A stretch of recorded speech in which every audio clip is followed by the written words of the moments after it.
অযোধ্যায় রাম মন্দিরের জন্য 101 কেজি সুন্দরবনের মধু পাঠিয়েছিলেন দিলীপ ঘোষ। আর এবার দক্ষিণ দিনাজপুর থেকে 11 কুইন্টাল গোবিন্দভোগ চাল পাঠালেন রাজ্য বিজেপির সভাপতি সুকান্ত মজুমদার। বালুরঘাটে বিজেপির জেলা পার্টি অফিস থেকে বস্তা বোঝাই চাল নিয়ে এদিন অযোধ্যার উদ্দেশ্যে রওনা দিল পিকআপ ভ্যান।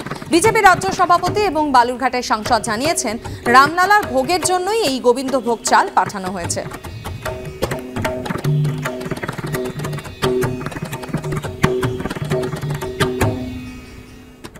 আমাদের জেলার সবথেকে বিখ্যাত চাল গোবিন্দভোগ চাল, যা আমরা বাঙালিরা ঠাকুরের ভোগ রান্নার সময় খিচুড়ি তৈরিতে ব্যবহার করি।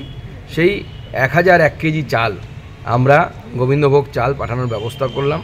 এই অযোধ্যায় যাচ্ছে এই গাড়ি রওনা হয়ে গেল এবং এই গাড়ি আগামী দিনে অযোধ্যায় গিয়ে পৌঁছবে এবং আমরা ওখানে অযোধ্যার যে পরিচালন সমিতি আছে, যারা ভগবান শ্রী রামচন্দ্রের মন্দির পরিচালন করেন, তাদের সাথে যোগাযোগ করেছি। আমাদের জেলাবাসীর তরফ থেকে অযোধ্যার রাম মন্দিরে এই উপহার যাচ্ছে। ভগবান রামচন্দ্রের সেবায় লাগলে আমরা কৃতার্থ হব।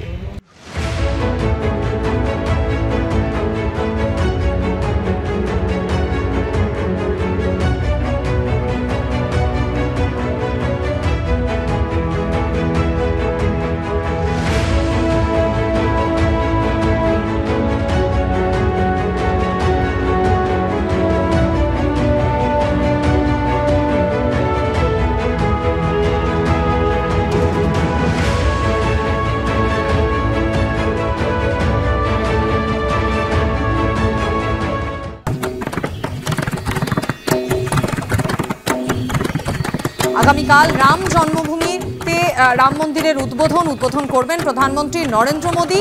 দেখাচ্ছে আপনাদের উদ্বোধনের অপেক্ষায় আর মাত্র কয়েক ঘন্টা, গোটা একটা দিনও আর বাকি নেই। রাত পোহালেই সেই ঐতিহাসিক মুহূর্ত, রাম মন্দিরের উদ্বোধন। ফুলের সাজে সেজে উঠেছে গোটা অযোধ্যা নগরী।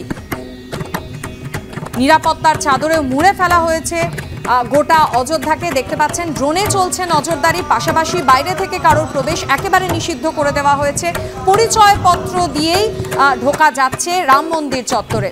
অন্যদিকে আগামীকাল রামলালার যে মূর্তিতে প্রাণ প্রতিষ্ঠা হবে, সেই মূর্তির ছবিও আপনারা দেখতে পাচ্ছেন এই মুহূর্তে। আজ 125টি কলসের জলে রামলালার মূর্তিকে স্নান করানো হয়েছে। অন্যদিকে জনস্রোত রুখতে গতকাল রাত থেকে অযোধ্যার সব রাস্তা সিল করে দেওয়া হয়েছে। আমন্ত্রিত অতিথি ছাড়া প্রবেশ নিষেধ। ট্রেন বন্ধ, কোনো গাড়িও ঢুকতে দেওয়া হচ্ছে না। পরিচয়পত্র দেখানো বাধ্যতামূলক করা হয়েছে। আগামীকাল রাম মন্দিরের উদ্বোধনকে নিয়ে শুধুমাত্র যে অযোধ্যা জুড়েই সাজে সাজো রব উৎসবের আবহ তাই নয়, দেশের বিভিন্ন প্রান্তে এরকমই রঙিন ছবি উঠে এসেছে। জয়পুরের ছবি আপনারা দেখতে পাচ্ছেন, শয়ে শয়ে মহিলারা তারা মাথায় কলসি নিয়ে কলস যাত্রা করছেন।